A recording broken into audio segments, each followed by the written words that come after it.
laga panas kembali tersaji di Stadion Utama Gelora Bung Karno.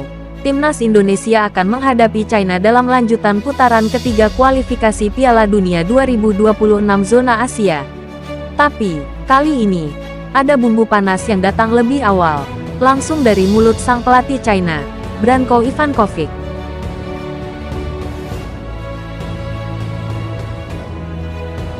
Senin malam, tanggal 2 Juni tahun 2025, pukul 22.30 waktu Indonesia Barat.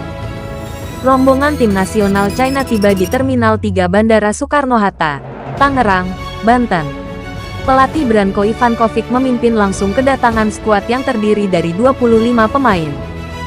Yang mengejutkan, sesaat setelah menginjakkan kaki di Indonesia, Ivankovic langsung menyatakan saywarnya. Dengan nada percaya diri tinggi, ia berkata, "Saya pelatih yang selalu optimis menang, entah melawan Indonesia atau Brasil. Jika saya tidak berpikir bisa menang, untuk apa saya melatih?" Pernyataan itu langsung mengundang perhatian publik dan media. Banyak yang menilai Ivankovic terlalu percaya diri. Namun, pelatih berpengalaman ini memang dikenal sebagai sosok yang tegas dan lugas. Pertandingan ini bukan laga biasa. Indonesia kini menempati peringkat keempat klasemen grup C dengan 9 poin dari 8 laga.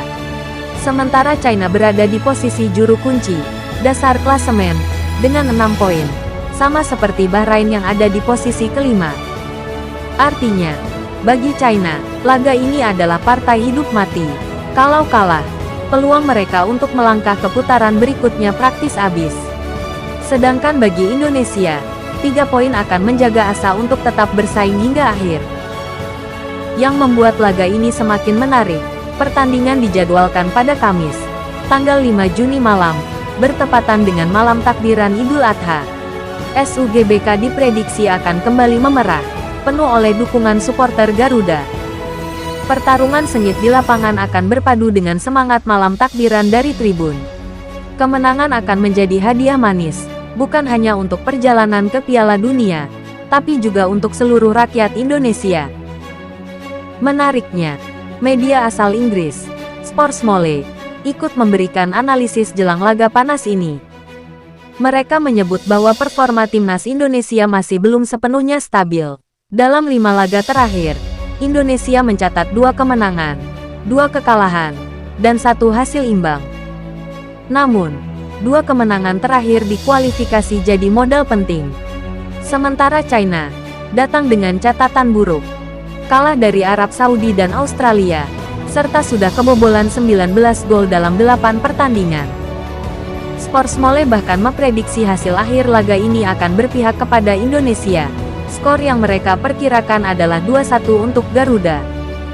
Di sisi lain, Indonesia tak hanya fokus pada pertandingan. Langkah panjang untuk generasi dan pengembangan talenta juga mulai digerakkan. Simon Tahamata, legenda Ajax berusia 69 tahun, akhirnya tampil di hadapan media untuk pertama kalinya sejak menjabat sebagai Head of Talent Scouting Timnas. Dengan bahasa Indonesia yang fasih, Simon menyapa media. "Saya di sini karena Indonesia punya talenta." Ia menegaskan bahwa pembinaan usia muda di Indonesia harus dimulai lebih awal. Di Belanda, pemain sudah dibina sejak usia 8 tahun. Sedangkan di Indonesia, kadang baru mulai saat usia 13 atau 15 tahun. Dan itu menurut Simon, sudah terlambat. Simon ingin mencari pemain muda yang bisa bermain dengan 2 kaki, punya mental pemenang, dan kualitas teknis yang tinggi. Presiden PSSI Erick Thohir menambahkan bahwa kehadiran Simon penting untuk menyatukan sistem dari U17 hingga tim senior. Jangan sampai ada dikotomi, sekarang sudah era baru, skill dan mindset yang harus jadi pembeda, kata Erick. Langkah ini jadi sinyal bahwa Indonesia tidak hanya fokus jangka pendek, tapi juga jangka panjang untuk memperkuat fondasi Garuda Muda. Laga melawan China memang hanya satu dari sekian pertandingan di kualifikasi, tapi atmosfernya, tekanannya, dan pertanyaan-pertanyaan panas dari lawan menjadikan pertandingan ini lebih dari sekadar laga 90 menit. Ini adalah ujian mental, strategi, dan kebanggaan. Akankah Ivankovic harus menelan saywarnya sendiri? Ataukah Garuda justru terbang tinggi dan menyudahi harapan sang naga dari timur? Kita tunggu jawabannya Kamis malam nanti. Di bawah sorotan lampu SUGBK, diiringi takbir kemenangan dari seluruh pelosok negeri. Kalau kalian yakin Garuda bisa menang, tulis di kolom komentar, Indonesia bisa. Jangan lupa like, subscribe, dan nyalakan lonceng agar tidak ketinggalan update panas dari koran Timnas. Malaysia dibantai Cape Verde 0-3. Harimau Malaya tak berkutik di Bukit Jalil.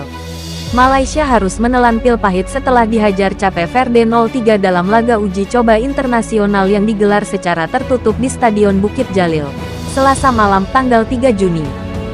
Setelah sebelumnya bermain imbang 1-1 di pertemuan pertama, kali ini Harimau Malaya benar-benar dibuat tak berdaya oleh tim peringkat 72 dunia itu. Pemain Hellas Verona, Daylon Livramento, jadi bintang kemenangan Cape Verde dengan 2 golnya alias brace, masing-masing di menit ke-35 dan 48. Sementara 1 gol lainnya disumbangkan oleh Heriberto Tavares di menit ke-56. Meski kalah telak, kubu Malaysia tak terlalu risau. Laga ini hanya uji coba tertutup dan pelatih Peter Ceklamovski memanfaatkannya untuk menyiapkan strategi jelang laga penting kontra Vietnam di kualifikasi Piala Asia 2027 yang akan digelar tanggal 10 Juni mendatang. Apakah kekalahan ini akan jadi cambuk untuk bangkit, atau justru sinyal bahaya buat Harimau Malaya? Kita tunggu saja duel panas melawan Vietnam.